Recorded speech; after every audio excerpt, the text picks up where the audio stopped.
We have so much data nowadays that there is a growing industry of hacking and ransomware to get your data and use it for bad purposes. But are you really protected? I am going to share with you my top tips on how to fight off an attack and protect yourself to keep your photos safe. Hi, I'm Amanda Littlecott, the photo organizer, and I'm all about helping you preserve and share your precious photo and video memories without getting overwhelmed. If you're looking to rediscover life's special moments and protect them for future generations, then be sure to subscribe and click that bell to be notified every time I release a new video. Gone is the world of the paper copy. Most of our lives are now digital, so getting that data stolen or locked would be a total nightmare. Hacking is stealing your data and using that data to maybe get credit or spending some of your hard-earned cash. Ransomware is more in your face. They lock your computer and ask for money to get your data back. But what can you do to keep your precious photos safe from all those hackers? Well, actually a lot. Protect yourself. Your first line of defense is to stop it from happening in the first place, and your behavior can totally help prevent an attack. Strengthen your password. Gone are the days where you can just use the word password and a number at the end. Check out your passwords to see how safe they really are. A quick option is to combine two passwords that you already have to make it even longer and harder to crack. Oh, and if you add some special characters, that is even better. Just remember that you need to actually remember your password or have it stored in a secure password app like LastPass, so you don't get locked out. Don't use open Wi-Fi. Open Wi-Fi is a great way for people to hack into your phone and devices.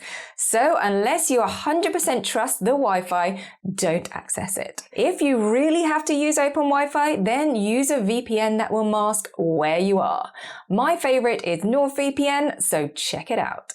Keep up to date on your security patches. Ignoring those updates is not an option. It is not to just give you the new fancy options on your computer or your phone.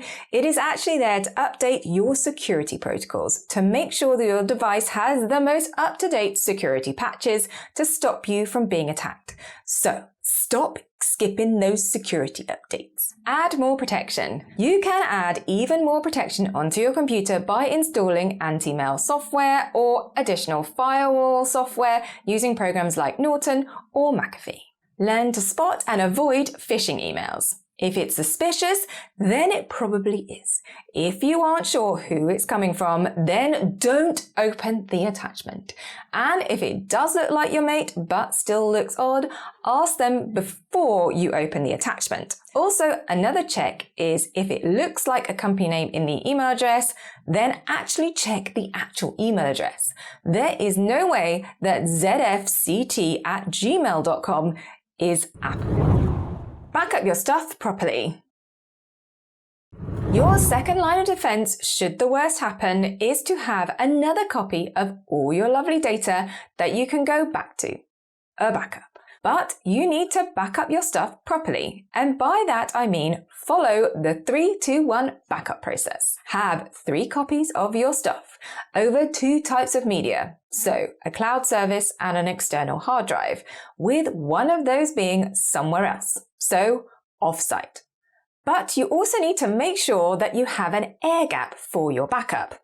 What do I mean by that?